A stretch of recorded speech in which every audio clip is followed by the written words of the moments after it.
کیا ہوا ہے، وہ جو گورنر صاحب کے ڈانس کی ویڈیو آئی ہے اس پہ اتنے بیہودہ میسج حضرت مفتی تقی صاحب کے خلاف کہ مفتی تقی صاحب نے اس کو بولا تھا کہ حضرت عمر کا دور تازہ کر دیا. تو اچھے کام پہ حکمران کو اپریشیٹ کرنا چاہیے کہ نہیں کرنا چاہیے؟ جیسے برے کام پہ ڈی موٹیویٹ کرنا چاہیے تو اچھے کام پہ موٹیویٹ بھی.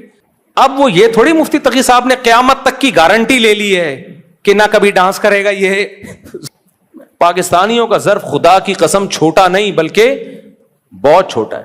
ساری زندگی کی ان کی محنت، حضرت کی پوری زندگی کی محنت ایک طرف، ایک جملہ پکڑ کے بیٹھ گئے کہ انہوں نے گورنر کو حضرت عمر سے تشبیہ دے دی. ایک اور بات سے بات، کل ایک بات دیکھو، حضرت مفتی تقی صاحب بھی انسان ہیں. کیا ہوا ہے، وہ جو گورنر صاحب کے ڈانس کی ویڈیو آئی ہے اس پہ اتنے بیہودہ میسج حضرت مفتی تقی صاحب کے خلاف کہ مفتی تقی صاحب نے اس کو بولا تھا کہ حضرت عمر کا دور تازہ کر دیا. مفتی تقی عثمانی صاحب گئے ہیں، انہوں نے گورنر کے کچھ اچھے کام دیکھے تو اچھے کام پہ حکمران کو اپریشیٹ کرنا چاہیے کہ نہیں کرنا چاہیے؟ جیسے برے کام پہ ڈی موٹیویٹ کرنا چاہیے تو اچھے کام پہ موٹیویٹ بھی. مفتی تقی صاحب بیچاروں نے جا کے ایک جملہ کہہ دیا کہ تم نے تو حضرت عمر کی سنت زندہ کر دی، راتوں کو جاگنا. مقصد تھا حوصلہ افزائی تاکہ یہ لوگ بھی علماء کے قریب آئیں. اب وہ یہ تھوڑی مفتی تقی صاحب نے قیامت تک کی گارنٹی لے لی ہے کہ نہ کبھی ڈانس کرے گا یہ صحیح ہے، نہ کبھی کوئی غلط فیصلہ کرے گا. یہ اتنا خلاف مفتی. کل ایک دوست نے میسج بھیجا، میں نے کہا یار ساری زندگی کی ان کی محنت، حضرت کی پوری زندگی کی محنت ایک طرف، ایک جملہ پکڑ کے بیٹھ گئے کہ انہوں نے گورنر کو حضرت عمر سے تشبیہ دے دی. پاکستانیوں کا ظرف خدا کی قسم چھوٹا نہیں بلکہ بہت چھوٹا ہے. سیاست کو بھائی اعتدال سے ڈیل کیا کرو، محبت میں بھی اندھے نہ ہو جاؤ، عقیدت میں بھی اندھے نہ ہو جاؤ. پھر میں نے ان کو مفتی تقی صاحب کے فضائل سنانا شروع کیے. میں نے کہا اگر یہ درباری مولوی ہوتے تو یہ نہ ہوتا. پھر میں نے بتایا کہ کیا کیا ان کے کارنامے ہیں، تو وہ سن کے حیران ہو گیا. بولا یار، میں نے کہا یہ تو کسی کے ساتھ زندگی گزارو گے تو پتہ چلے گا یہ بندہ کیا ہے. دو چار باتوں سے پتہ نہیں چلتا ہے. دو چار باتیں تو کسی کی بھی کچھ ہو سکتی ہیں.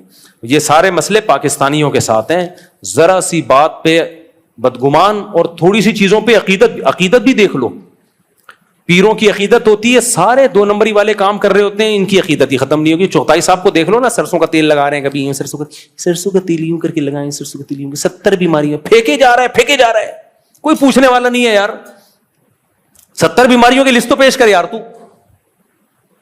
پھر یہ والا تعویذ یوں کر کے یوں کر رہے ہیں. ان لوگوں کو لوگ فالو کر رہے ہیں. اور جو صحیح عالم ہیں، مفتی ہیں، پوری دنیا میں ان کی ٹریولنگ ہے، مفتی تقی عثمانی صاحب جیسے لوگ، ان کی ایک ایک چھوٹی چھوٹی چیز پہ. اچھا یہ بھی الزام لگا رہے ہیں مفتی تقی صاحب نے سود کو حلال کر دیا امریکہ کے کہنے پر. ابے امریکہ نے پابندی لگا دی ہے مفتی تقی صاحب پر، کیونکہ سود کا بیڑا غرق کر دیا انہوں نے. اسرائیل خلاف ہو گیا تھا مفتی تقی عثمانی صاحب کے کہ اسلامک بینکنگ کو پروموٹ کر رہے ہیں، ہمارا تو بٹا بیٹھ گیا. پوری کتاب انگلش میں امریکہ میں مفتی تقی صاحب کے خلاف شائع ہوئی ہے کہ یہ بندہ ہمارے بینکنگ سسٹم میں گھس گیا ہے، یہ مولوی گھس گیا ہمارے سسٹم میں. اور ہمارے یہاں لبرل طبقہ کیا کہہ رہا ہے؟ کان ادھر سے پکڑو، کان ادھر سے پکڑو، برابر ہے. وہی سود ہے، ادھر سے لو ادھر سے لو، وہ سود ہے، اس کو حلال کر دیا درباری مولوی نے امریکہ کے کہنے پر. امریکہ کہہ رہے تو میرے ملک میں آنا بین ہے. صحیح ہے، امریکہ پابندی لگا رہا ہے. تو پاکستانی قوم ایسا لگتا ہے فرسٹریشن کا شکار ہے، بوکھلاہٹ کا شکار ہے. اسے کچھ ہو گیا ہے بھائی، بہت ہی کچھ عجیب سی. اختلاف کرو زندہ قوموں کی، آپ آصم منیر سے بھی اختلاف کرو، جنرل باجوہ سے بھی کرو، پرویز مشرف سے بھی کرو اختلاف، لیکن اعتدال جتنا بنتا ہے نا اتنا کرو. اپنی ذاتی کوئی آپ کا کوئی مسئلہ ہوا ہو، بغض لے کے نہ گھومیں. اس ڈپریشن سے آدمی کا دماغ بھی خراب ہوتا ہے. خوش زندگی گزاریں. یہ سب ہمارے اکابر ہیں، مفتی تقی عثمانی صاحب بھی، مفتی عبدالرحیم صاحب بھی، اور جتنے بھی بڑے بڑے لوگ ہیں سب. پالیسیوں میں اختلاف ہے، کوئی ایک طریقے سے دین کی خدمت کر رہا ہے، کوئی دوسرے طریقے سے. اس سے بڑا اختلاف مولانا اشرف علی تھانوی اور مولانا حسین احمد مدنی میں ہوا تھا. مولانا حسین احمد مدنی بولتے تھے پاکستان نہیں بننا چاہیے، اشرف علی تھانوی رحمۃ اللہ بولتے تھے بننا چاہیے. یہ وہ زیادہ بڑا اختلاف تھا، لیکن دونوں مخلص تھے. آج بھی دونوں کے مریدین ملتے ہیں، وہ بھی ملتے تھے آپس میں. تو اتنا ڈیبیٹ کی حد تک رہے، ٹھیک ہے. آپ کو اگر مفتی عبدالرحیم صاحب کی وردی پہ اعتراض ہے، آپ بولو بھائی ہماری رائے میں یہ غلو کر دیا انہوں نے، ٹھیک ہے آپ کی رائے. میری رائے یہ ہے کہ بھائی وہ جو مشن لے کے چلتے ہیں وہ کسی کی پرواہ نہیں. وہ کہتے ہیں لیڈر وہ نہیں ہوتا جو قوم کے آگے آگے چلے، لیڈر وہ ہوتا ہے جو قوم کو اپنے پیچھے چلائے، وہ بتائے کہ ادھر جانا ہے ہم نے.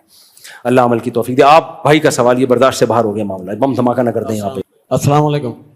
دھماکہ نہیں کریں گے, پنجاب سے آئے ہوئے ہیں آپ سے ملنے کے لیے. اچھا, میرا ایک سوال تھا, پہلے پچھلے جمعے میں آیا تھا یہاں پر, تو آپ کے گارڈوں نے ملنے بھی نہیں دیا. گارڈوں نے ملنے نہیں دیا, وہ ٹائم لے کے نہیں آئے ہوں گے نا آپ. ٹائم لے کے تو نہیں آ سکتے تھے, نمبر کسی کا. اچھا چلو اب تو مل لیا. ہمارا سوال یہ ہے کہ کیا زنا ایک قرض ہے؟ نہیں نہیں بیٹا, یہ بات غلط مشہور ہے کہ زنا ایک قرض ہے. آپ نے زنا کیا تو آپ کی بہن بیٹی کو چکانا پڑے گا, ایسا نہیں ہے. لا تزر وازرۃ وزر اخرى, کسی کے گناہ کی سزا دوسرے کو نہیں ملتی ہے, یہ بالکل غلط بات ہے.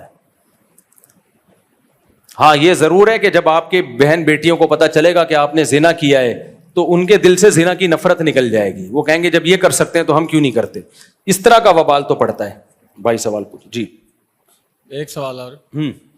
جیسے مثال کے طور پر ایک بکری ہے میرے پاس, تو میں نے ایک منت مانی ہے کہ ایک بکری ہے میرے پاس, اللہ تعالیٰ نے اگر مجھے بیٹا دے دیا نا, ایک شادی ہو گئی کہ ایک بیٹا پیدا ہوا, تو اس بکرے کو میں ذبح کروں گا دربار کے اوپر. دربار کے اوپر. تو کسی دوست نے سمجھایا بھائی یہ ایک شرک ہے, جی یہ ایک غلط کام ہے, تو میں نے توبہ کر لی. ایک مثال دے رہا ہوں, ابھی اس بکرے کا کیا کروں, اس کو ذبح کر رہا ہوں اللہ کے نام پہ. وہ جو ناجائز حرام نظر ہے وہ منعقد ہی نہیں ہوتی. آپ نے بکرا ذبح کرنے کی منت مانی تھی کہ مزار پہ بکرا ذبح کروں گا, یہ منت کا لدم ہے. ویسے کوئی بکرا ذبح کرنے کی منت مان لینا, اللہ نے بیٹا دیا تو ایک بکرا ذبح کروں گا, تو بھی بکرا نہ ذبح کرے, بلکہ بکرے کی قیمت صدقہ کر دے, وہ بکرے کی جان چھوڑ دے. کل میں نے ایک ویڈیو دیکھی ہے, سیلاب میں ایک بکرا ذبح کر کے ڈال دیا پانی میں. کیا جہالت ہے, حرام کاری ہے. سیلاب آیا ہوا تھا تو انہوں نے کہا دریا کی بھینٹ چڑھاؤ نا ایک بکرے کو. زمانے جاہلیت میں ایسا ہوتا تھا جیسے دریا نیل میں کرتے تھے لوگ, تو یہ جاہلیت ہے بھائی. بکرے کو ذبح کیا, وہ بےچارا اس کو تڑپ بھی رہا ہے اور اس کو ایسے ہی تڑپتی حالت میں دریا میں ڈال دیا. تو یہ تو ظلم ہے جانور کے اوپر, تو یہ حرام ہے, ناجائز ہے. اس سے کوئی دریا وریا نہیں رکے گا, نہ دریا پہ اثر پڑے گا اس سے. السلام علیکم. وعلیکم السلام. میں جس سوال کے لیے آیا تھا اس کا جواب مجھے بیان میں مل چکا ہے. بیان میں مل گیا؟ کیا سوال تھا؟ مگر اس کے علاوہ بھی ہے, طلاق کے متعلق تھا. جی تو اس میں یہ ہے کہ آپ نے بولا کہ عدت کا نان نفقہ دینا پڑے گا, تو مجھے یہ پوچھنا ہے کتنا دینا پڑے گا, اور نان نفقہ کتنا دینا پڑے گا وہ ہر ایک کا الگ معیار ہے. آپ کی آمدن کتنی ہے, آپ کی بیوی کی ضرورت کتنی ہے, اس حساب سے نان نفقہ متعین ہوتا ہے. وہ یہ بھی بول لیے کہ لیکن آپ نان نفقہ اپنے اوپر بھی خرچ کیا کریں. اصل میں یہ ٹینشنیں وہیں کی دی ہوئی ہیں. وہ بولتی ہے کہ بچوں کا یہ مکان کا حصہ بچوں کا دے گا تو میں طلاق مانوں گی, ورنہ میں نہیں مانوں گی. نہیں, اس کے ماننے سے کچھ نہیں ہوتا, اس کے ماننے نہ ماننے سے کچھ نہیں ہوتا. مکان کا جو حصہ شرعی بنتا ہے وہ وراثت مرنے کے بعد دینی پڑے گی. کچھ سوالات پھر رہ گئے, آج جواب